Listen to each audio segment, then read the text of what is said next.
There is a photograph from 1874. It shows a waterfront in what is now a major coastal city. The stairway descends from street level to the water. It is made of granite blocks. Each step is 4 feet wide. There are 63 steps. At the bottom, there is a landing. The landing is 30 feet across. It sits just above the waterline. The stonework is precise. The edges are clean. The blocks fit without mortar in some sections. What stands out is not the craftsmanship. It is the scale. The steps are not built for passengers stepping off a rowboat. They are not built for cargo loading. They are built as if something much larger was expected to dock there regularly. The historical record calls it a public landing. But public landings do not require steps this wide or this many. The engineering does not match the stated function. And when you start looking, you find more of them. The official explanation is straightforward. These stairways were built to accommodate passenger ferries and freight barges in the mid-19th century. Water levels fluctuated. The steps allowed access regardless of tide. The size reflected the volume of foot traffic during the industrial boom. That explanation works for some details. It does not explain the material cost. It does not explain why similar waterfronts in smaller cities have identical designs.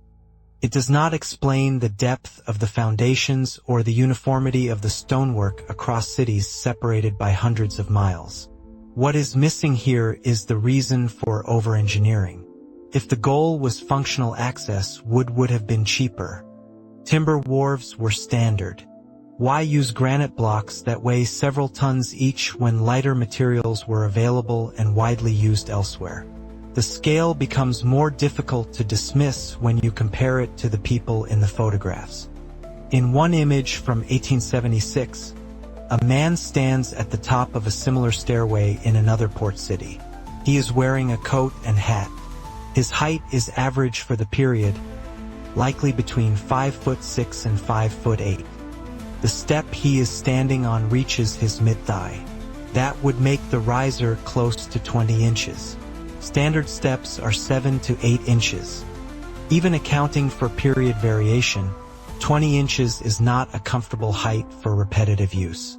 It is not designed for someone carrying a load. It is not practical for children or elderly passengers.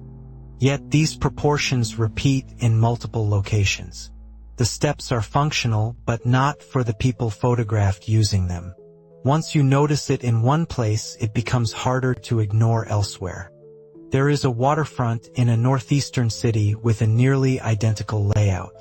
Granite steps, deep landings, oversized risers.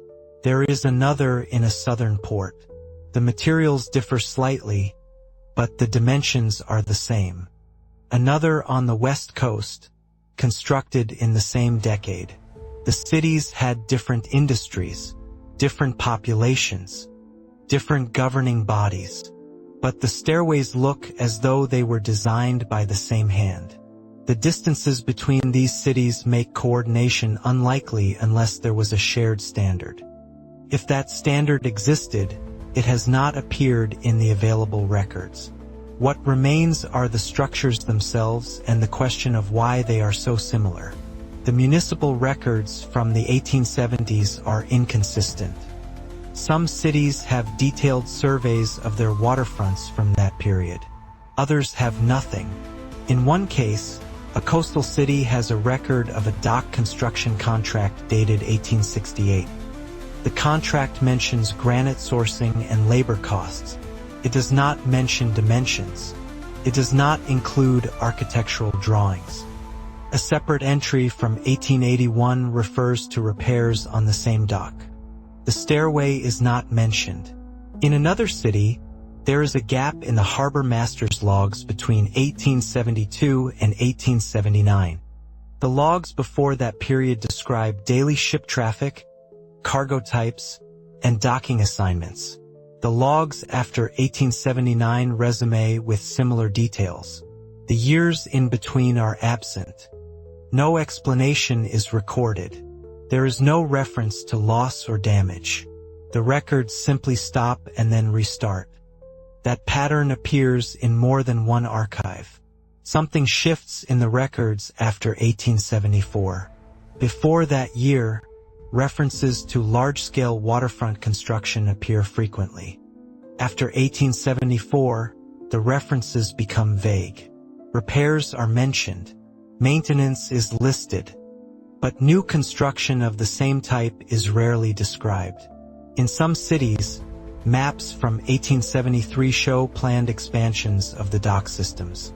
Maps from 1876 show those expansions partially completed or abandoned. No records explain the change. One city archive contains a brief reference to a reconfiguration of port infrastructure in 1875. The details of that reconfiguration are not included. The term does not appear again.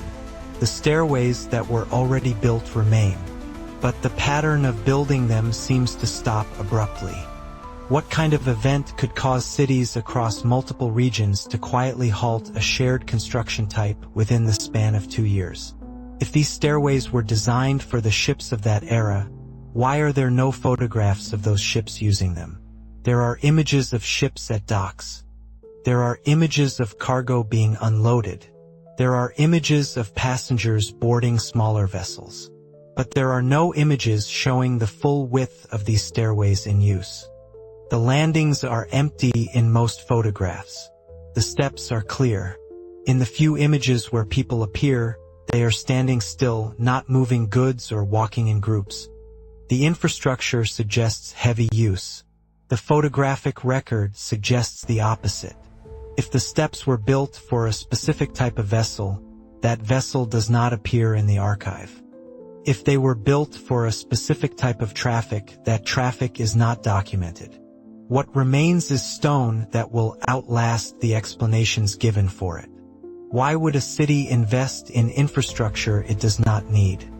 Why would multiple cities with no clear coordination build the same thing in the same decade? Why would the records describing that construction later become incomplete? These are not rhetorical questions. They are gaps that sit in the middle of an otherwise well-documented period. The stairways are still there. Some are still in use, though most are now blocked off or partially submerged due to changes in water management. They were not removed. They were not replaced. They were left in place, and the explanation for them became simpler over time. That simplification raises its own questions. There is a phrase that appears in one city report from 1889. It refers to the old port layout as former practice. The phrase is used without detail. It assumes the reader already knows what is being referred to. By that time, 15 years had passed since the construction era. 15 years is not long enough for a design standard to become former practice unless something changed the need for it. The report does not say what changed. It only acknowledges that something did. If you were designing a waterfront today and you saw these stairways, you might assume they were decorative, built to impress, built for ceremony. But the wear on the stone suggests otherwise. The edges are rounded in places. The centers of the steps are slightly lower than the sides. That is the mark of repeated use over time. These were not symbolic. They were functional. The question is not whether they were used. It is what they were used for and why that use is not reflected in the record the way you would expect. If you have noticed something similar, or if you have access to records that fill in these gaps, consider adding your thoughts below. And if this feels worth continuing, a like or subscribe keeps this line of inquiry alive.